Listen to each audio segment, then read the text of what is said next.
நாம் ஆராதிக்கிற வல்லமை உள்ள ஒரு தேவன் இருக்கிறார். தெற்கத்தி வெள்ளங்களை திருப்புவது போல எந்த சிறையிருப்பா இருந்தாலும் என் தேவன் அதை மாற்ற வல்லவர். அவர் இந்த சிறையிருப்பை திருப்பும் போது ரெண்டு காரியம் உண்டாகிறது. திருப்பப்பட்டவர்களுக்கு மகிழ்ச்சி உண்டாகும், திருப்பினவருக்கு மகிமை உண்டாகும். ஏரோது என்ன பண்ணுகிறான் அப்படின்னா, பேதுருவை பிடித்து சிறையில் வைக்கிறான். பேதுரு உள்ள இருக்கிறதும் வெளியே இருக்கிறதும் தீர்மானிக்கிறது யாரு? ஏரோது.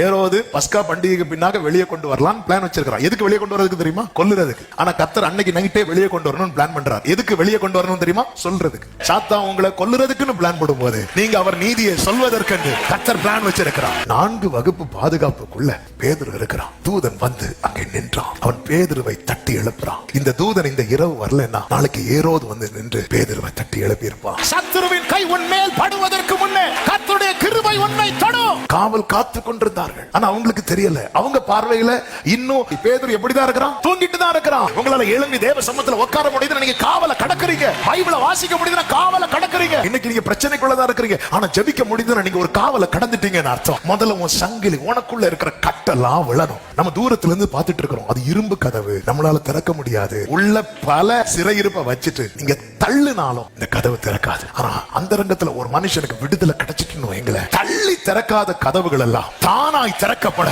போகிறது. இதற்கு கண்ணீரின் ஜெபம் அதிகமாய் கை கொடுக்கும். கண்ணீரோடு விதைக்கிறவர்கள் கம்பீரத்தோட அறுப்பார்கள். கண்ணீரும் விதையும். விதைனா என்ன தெரியுமா? வசனம். ஆண்டவர் நம்ப பண்ணின வசனத்தை வாயால சொல்லி அந்த கண்ணீரனும் தண்ணீரை அதன் மேல கண்ணீரும் விதையும் உன் எதிர்காலத்தை கம்பீரமாக்கும்.